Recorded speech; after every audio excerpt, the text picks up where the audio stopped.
পৃথিবীতে মায়ের মতো আপন কেউ হয় না। যার বাড়িতে মা নাই তার পৃথিবীতে আপন বলতে কেউ নাই।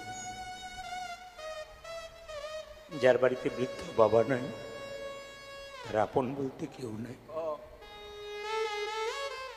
বাবা হলো বাড়ির ছাদ আর মা হলো খুঁটি। এই দুটো যেদিন চলে যাবে সেদিন দেখবে সংসারটা টলছে। আপনাদের কাছে নিবেদন রইল, এই কীর্তনের আসরে বহু বৃদ্ধ বাবার আমার এসেছেন, এদের যত্ন করুন। ভগবান বললেন, আমার চরণে তুলসী পত্র দিবি, আমায় ভক্তি করবি, আশীর্বাদটা পাবি কোথায়? আগে বাবা মায়ের চরণে দিবি। ভগবান নিজের মুখে বললেন, 3 রকমের গুরু আছে। প্রথম গুরু পিতামাতা, যার থেকে জন্ম পেলি সে যদি কেঁদে কেঁদে বেড়ায় আর তুই যদি কৃষ্ণ বলে কাঁদিস তোর কোনো লাভ হবে না। কেউ মা কাঁদাবেন না, কেউ বাবা কাঁদাবেন না। বয়স হয়ে গেলে বৃদ্ধ বৃদ্ধাদের একটু জেদ হয় ছোট বাচ্চার মতো। এই জায়গাটা বুঝতে শিখে নিতে হবে। বয়স যখন হয়ে যায় না, বয়স্ক মানুষ 80 বছর হয়ে গেল কি 75 বছর, জেদ হয়ে যায় ছোট ছেলের মতো। আপনার ছেলে যদি মাকে বারবার বকাবকি করে ঢিল ছুড়ে দেয়, মা ছেলেকে মারে, আবার তো আদর করে নেয়। রেগে যাবেন, তার উপর দুটো কথা বলবেন, ভাতের থালাটা মুখ থেকে কেড়ে নেবেন না। সবার কাছে নিবেদন আছে। অনেক মেয়েরা বলে, যাও তোমাকে আজ থেকে খেতে দেবো না। বলবেন না। যার আশ্রয় থেকে আপনি স্বামীকে পেয়েছেন ওনাদের জন্য দুটো কথা বললো, মেনে নেবেন। বয়স হয়েছে, চলে যাবে কোন দিন, সেদিন কাঁদবেন। মেয়েরা দেখবেন বাপের বাড়ি যায় না কখন থেকে বলুন তো? যখন থেকে তার বাবা মা মারা যায়। অনেক মেয়েকে জিজ্ঞেস করেছি, দিদি তুমি বাপের বাড়ি যাবে না? চোখের জল মুছে বলে, যার কাছে যাবো আদর পাবো, ভালোবাসা পাবো, সেই মানুষটাই তো না। বহু মেয়েরা দেখবেন বিয়ের পর আর বাপের বাড়ি যায় না, যদি বাবা মা মারা যায়। বাবা মা মারা যাবার পর অনেকে বাপের বাড়ি যায় না। তারা বলে, যে ভালোবাসার মানুষ সে চলে গেছে, আর আমার যে কি লাভ আছে। ইনি হলেন বাবা, ইনি হলেন মা। মায়ের মতো আপন কেউ হয় না, মায়ের মতো আপন কেউ হয় না। যার মা কাঁদে তার জগতে কাঁদে, যার মা কাঁদে তার জগতে কাঁদে। ছেলে যদি রাত্রি 12টা পর্যন্ত বাইরে থাকে, বাড়ির সবাই ঘুমিয়ে পড়ে, কিন্তু গর্ভধারিণী মা দরজায় বসে থাকে। খোকা কখন আসবে বলে, খোকা কখন আসবে, খোকা কখন আসবে। কীর্তন কেমন জিনিস দেখুন। ওটা আসরটার দিকে তাকান তো, স্থির হয়ে গেছে, একবার ঠান্ডা। কীর্তন কেমন জিনিস, একবার ওটা আসরে স্থির, পিন্ট অফ সাইলেন্ট হয়েছে, কোনো চিৎকার নেই, কোনো শব্দ নেই, কেউ কারো সঙ্গে কোনো কথা নেই। আসলে ভোজবাড়িতে গেলে প্রথমে লেবু দেয়, লঙ্কা দেয়, লবণ দেয়, চিৎকার হয়, আমার পাতা ফোটো, সব কিছু। ডাল ভাত দিলে যখন শুরু হয়ে যায় আস্বাদন, তখন চুপ হয়ে যায়। আপনাদের আস্বাদন শুরু হয়ে গেছে।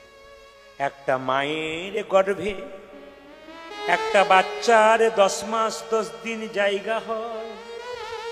সেই ছেলে বড় হয়ে যখন রানাঘাটে ফ্ল্যাট কেনে, বাড়ির আত্মীয় স্বজন সবার জায়গা হয়, কিন্তু বাবা মায়ের জায়গা, কিন্তু বাবা মায়ের জায়গা হয় না। এ কেমন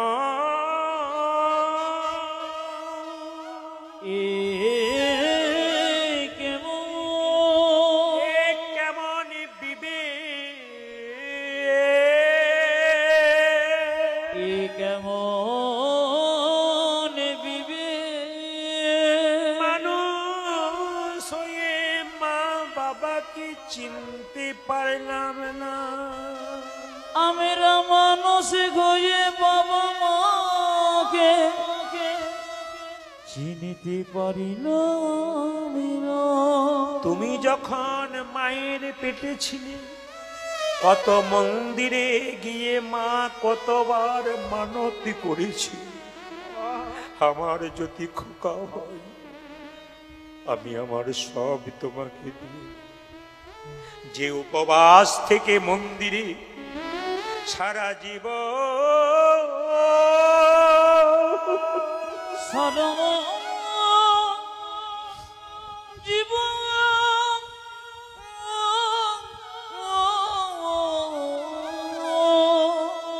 ভগবানের কাছে কাঁদলো, তাকে তুমি কাঁদালে,